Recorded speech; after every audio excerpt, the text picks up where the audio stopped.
Assalamualaikum warahmatullahi wabarakatuh. Perkenalkan nama saya Muhammad Zidan. Saya dari kelompok 1 yang mempresentasikan metodologi kami yang judul tentang sistem informasi, pemasaran dan pelayanan pada restoran cepat saji dengan metode prototype.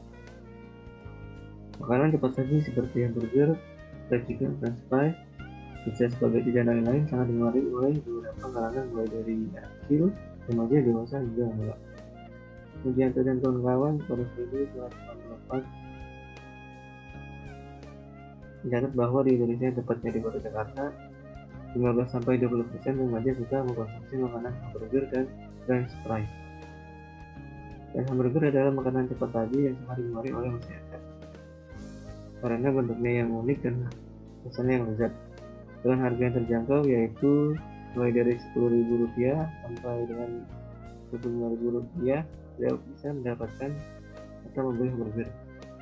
Berat adalah restoran cepat saji yang menjaga makanan cepat saji, yaitu hamburger yang memiliki sistem validasi manual seperti pelanggan harus datang ke tempatnya, kemudian pemasaran masih manual dengan menggunakan atau menyebarkan brosur perjalanan.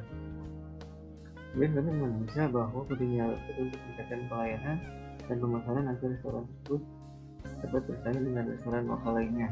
Dan kami memutuskan membuat website dengan metode prototype. Identifikasi masalah. Yang pertama, tidak adanya website terminal yang mampu meningkatkan pelayanan agar lebih baik, dan kemudian pelanggannya ini masih manual. Kedua, tidak adanya website yang membuat pemasaran atau promosi dengan gencar agar restoran tersebut dapat dikenal oleh banyak kalangan. Tiga, adakah sebuah website untuk pelayanan dan pemasaran pada restoran cepat saji ini? Teknik pengumpulan data. Kami menggunakan dua metode. Yang pertama, observasi, kemudian metode studi data. Untuk observasi atau pengamatan, kami melakukan pengumpulan data secara langsung dengan melihat proses pemesanan dan proses transaksi pada tempat tersebut. Yang kedua, metode studi masyarakat. Menurut Ford dan Muhammad pada 2017, studi perpustakaan berguna untuk mempelajari dan memahami teori yang berhubungan dengan analisis kebutuhan yang telah dilakukan. Pengumpulan data dapat mencari dan mendapatkan data secara teoritis melalui literatur, jurnal, penelitian, dan kuliah, dan sumber lain dari internet yang berhubungan dengan materi kajian penerimaan sistem informasi atau teknologi informasi. Ruang lingkup. Di sini kami hanya menjelaskan pada proses pemesanan hingga proses transaksi. Pada tahap pemesanan, customer harus datang ke tempat restoran tersebut dan memesan makanan yang tercantum pada daftar tertentu. Kemudian sebelum memesan, pelanggan harus menunggu terlebih dahulu atau mengantri. Pada tahap transaksi, setelah makanan siap diberikan, pelanggan yaitu harus membayar makanan tersebut dengan harga yang tercantum pada daftar menu. Kemudian setelah membayar, pelanggan ini dapat menerima makanan yang telah dipesan. Tinjauan peserta yang pertama, sistem informasi. Menurut Ford dan Muhammad pada 2017, sistem informasi adalah suatu jaringan kerja dari prosedur-prosedur yang saling berhubungan, berkumpul bersama-sama untuk suatu kegiatan yang menyelesaikan suatu sasaran tertentu. Informasi adalah hasil pengolahan data yang memiliki manfaat atau belum memiliki arti guna. Data adalah fakta-fakta, perkiraan atau pendapat yang belum memiliki arti guna. Prosedur adalah urutan dari beberapa prosedur yang bekerja melibatkan beberapa orang dan satu atau lebih departemen untuk menyelesaikan suatu permasalahan. Dua, metode prototype. Menurut Roger S. Pressman, dengan metode prototype ini, pengembang dan pelanggan dapat saling berinteraksi selama proses pembuatan sistem. Sering terjadinya seorang pelanggan hanya mendefinisikan secara umum apa yang dikenalnya tanpa menentukan secara detail output apa saja yang dibutuhkan, pemrosesan dan data-data apa saja yang dibutuhkan. Sebaliknya, di sisi pengembang kurang memperhatikan efisiensi algoritma, kemampuan sistem informasi, dan interface yang menggunakan manusia dan komputer. Gagasan perusahaan pada tahun 2008, pada bulan Agustus, restoran Lamborghini atau Burhat didirikan oleh dua orang yang bernama Johan Suwardi dan Deddy Ramsyah di salah satu daerah kota Jakarta. Kemudian keduanya memulai pada sebuah gerobak di pinggir jalan dan mendirikan sebuah proyek kecil dan bermodalkan 4 juta pada awal mereka menjalani bisnis dengan baik. Deddy dan Johan adalah owner di balik restoran tersebut. Kemudian berawal dari buka gerai dan berjualan keliling serta menyebarkan brosur kepada para pelanggannya sebagai bentuk pemasaran yang sederhana. Kemudian pelanggan ini menjadi sukses untuk restorannya dikenal oleh masyarakat sekitar. Namun restoran ini tidak mempunyai website untuk meningkatkan pelayanan dan pemasaran sehingga restoran tersebut tertinggal jauh dari para pesaingnya. Tahapan metode prototipe. Di sini ada beberapa metode tahapan prototipe. Yang pertama, komunikasi. Prototipe ini dilakukan identifikasi masalah dan kebutuhan apa saja yang dibutuhkan melalui komunikasi yang intensif dengan para penggunanya. Kedua, perencanaan secara cepat. Penggunaan secara cepat ini pada representasinya semua aspek suatu produk yang terlihat oleh pengguna merancang muka atau interface dalam bentuk mockup atau desain tampilan website. Tiga, pemodelan perancangan secara cepat. Kemudian penggambaran pemodelan ini menggunakan UML seperti use case diagram, PPT diagram, sequence diagram, dan task diagram. Keempat, pembentukan prototype. Prototype akan dibuat yang mewakili sistem yang akan dibangun atau dibuat. Kemudian yang kelima, penyerah sistem pada pelanggan, pengiriman, dan pembalik. Prototype ini dilakukan evaluasi terhadap prototype yang telah dijalankan atau yang dibangun dengan penggunanya. Kemudian analisa berjalan. Ini saya menggambarkan beberapa proses. Yang pertama, proses pemesanan. Proses pemesanan ini pelanggan pertama datang ke meja pesanan. Sebelum pelanggan memesan, pelanggan di sini harus terlebih dahulu mengantri atau menunggu antrian. Lalu pelanggan memilih dan melihat makanan yang tersedia di menu dan memilih apakah untuk dibawa pulang atau makan di tempat. Kemudian setelah memilih, pelayan tersebut akan mencatat apa saja yang dipesan oleh pelanggan tersebut. Kedua, proses pembuatan makanan. Proses pembuatan makanan yaitu proses di mana pelayan setelah mencatat pesanan pelanggan, kemudian akan diberikan kepada koki atau juru masak untuk dibuat dan setelah itu disajikan dan diberikan kepada pelanggan. Ketiga, proses pembayaran. Proses pembayaran ini di mana pelanggan akan diarahkan pada meja kasir untuk melakukan transaksi atau pembayaran. Setelah memesan, pelanggan akan diminta untuk membayar terlebih dahulu. Kemudian setelah menyelesaikan pembayaran, pelanggan diminta untuk menunggu makanan yang akan disajikan atau diberikan. Di sini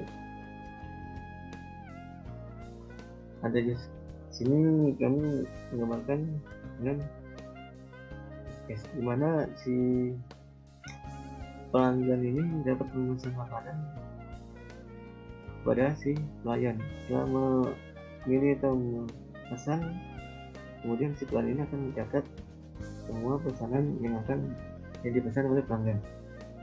Setelah pelayan ini mencatat semua pesanan, kemudian pesanan ini akan diberikan kepada si koki atau juru masak ini yang akan dibuat atau disajikan. Setelah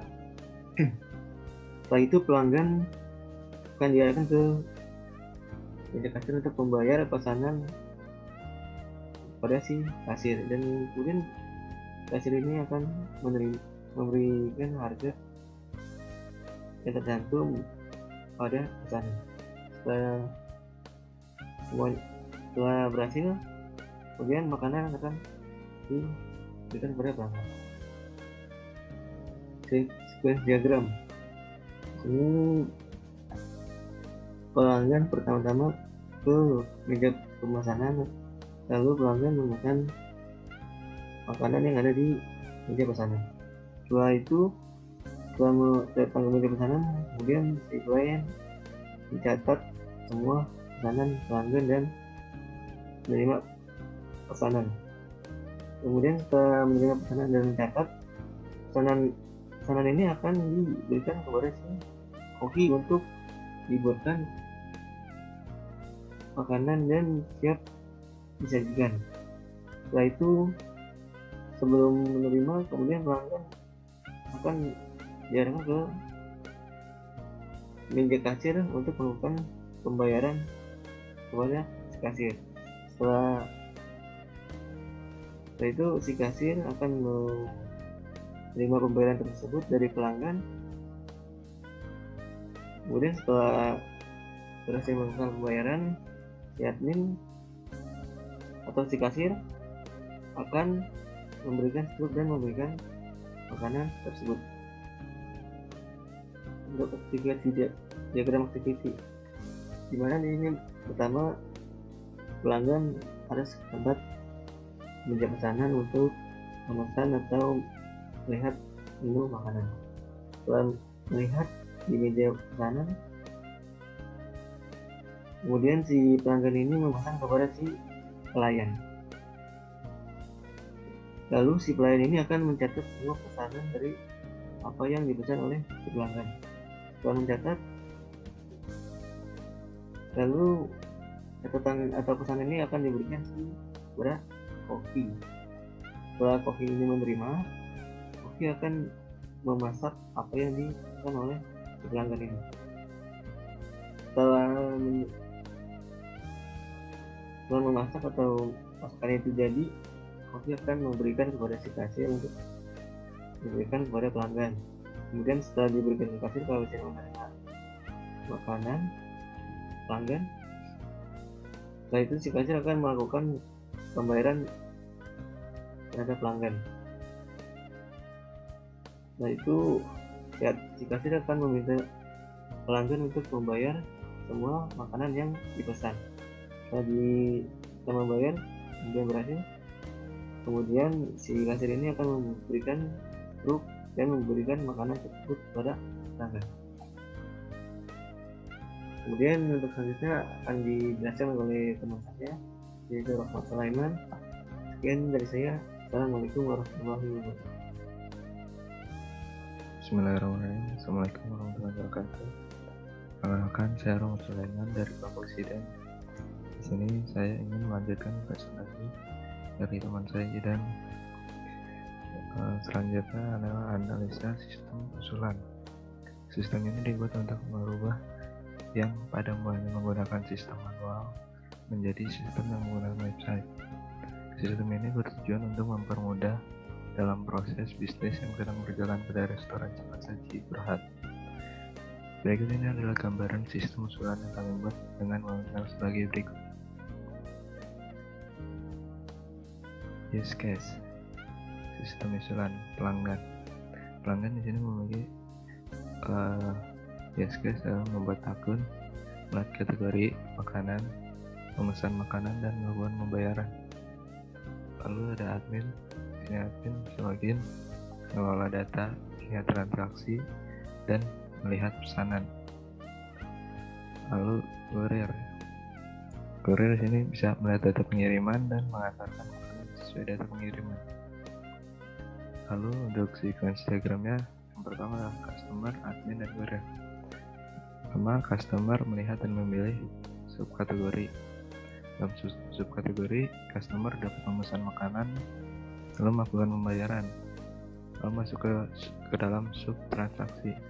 Di dalam sub transaksi, sini admin akan melakukan data validasi, lalu jika berhasil, admin akan memberikan data resi pada kurir. Kurir menerima resi, lalu mengantarkan pesanan. Selanjutnya adalah activity diagram. Dimulai dari pelanggan melakukan login, melihat kategori, memesan makanan, lalu melakukan pembayaran. Lalu setelah melakukan pembayaran akan diterima oleh admin. Admin menerima pembayaran, lalu mengkonfirmasi pembayaran. Jika sudah terkonfirmasi, lalu pelanggan menerima bukti transaksi, lalu memberi kurir sebuah resi, lalu kurir mengantarkan makanan kepada pelanggan dan pelanggan menerima makanan selesai. Analisis SWOT. Satu, kekuatan atau strength. Kekuatan adalah kompetensi khusus yang memberikan keunggulan komparatif bagi perusahaan di pasar. Kami menganalisa bahwa kekuatan restoran cepat saji memiliki kekuatan strength pada satu, tempat strategis, yang kedua, penampilan atau desain pemasaran yang unik, yang ketiga, pelayanan yang ramah pada pelanggan sehingga respon pelanggan yang baik. Lalu ada kelemahan, weakness. Kelemahan atau weakness adalah keterbatasan atau kekurangan dalam sumber daya, keterampilan, dan kapabilitas yang secara serius menghambat kinerja efektif perusahaan dan atau organisasi. Dalam beberapa faktor, restoran cepat saji ini memiliki kelemahan diantaranya yaitu satu, pemerintah daerah, peraturan pemerintah daerah tentang larangan berkumpul atau beramai-ramai di waktu pandemi. Dua, perawatan sistem informasi yang harus dilakukan secara rutin. Selanjutnya adalah peluang atau opportunity. Peluang atau opportunity adalah situasi penting yang menguntungkan dalam lingkungan perusahaan atau organisasi. Faktor peluang adalah berbagai situasi lingkungan yang menguntungkan bagi suatu satuan bisnis. Yang dimaksud dengan berbagai situasi tersebut antara lain suatu tempat yang strategis dapat menjadi peluang restoran yang dapat diminati banyak orang, pemasaran yang unik, serta memperbanyak mengeluarkan promo dapat menjadi peluang restoran ini lebih unggul dari pesaing lainnya. Lalu ada ancaman atau threat. Ancaman atau threat adalah situasi penting yang tidak menguntungkan dalam lingkungan perusahaan atau organisasi.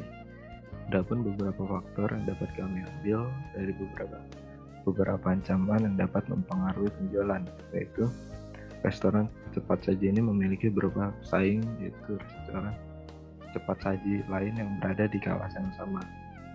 2. Masalah pada software jika kelebihan kapasitas dalam pelayanan. Selanjutnya adalah tampilan mockup. Sini kita memiliki tampilan mockup login dan daftar akun.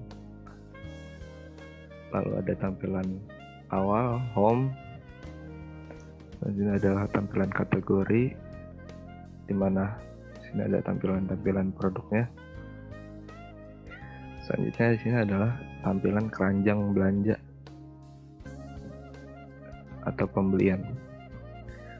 Lalu di sini ada tampilan pembayaran. Di sini pelanggan memasukkan nama lengkap, alamat, nomor telepon, jasa pengiriman, dan pilihan bank. Lalu di sini ada tampilan dari kurir. Lalu selanjutnya adalah evaluasi diri dengan matriks SWOT. Di sini ada faktor internal dan faktor eksternal. Yang pertama, strategi SO. Memiliki tempat yang strategis dengan banyak yang lalu lalang dan memanfaatkan tempat untuk melakukan pemasaran dengan menarik dan unik. Lalu ada strategi WO. Tempat tidak begitu luas, tidak dapat menampung pelanggan dan mempromosikan sistem takeaway dan mempromosikan sistem delivery. Lalu ada strategi ST, itu memberikan pelayanan serta mempromosikan produk dengan menarik untuk mendapatkan pelanggan setia sehingga pelanggan dapat mempercayai produk kami ketimbang pesaing atau kompetitor. Lalu ada strategi WT, membuat pelayanan yang lebih baik untuk menghindari pelanggan berpindah ke tempat pesaing atau kompetitor. Selanjutnya ada kesimpulan.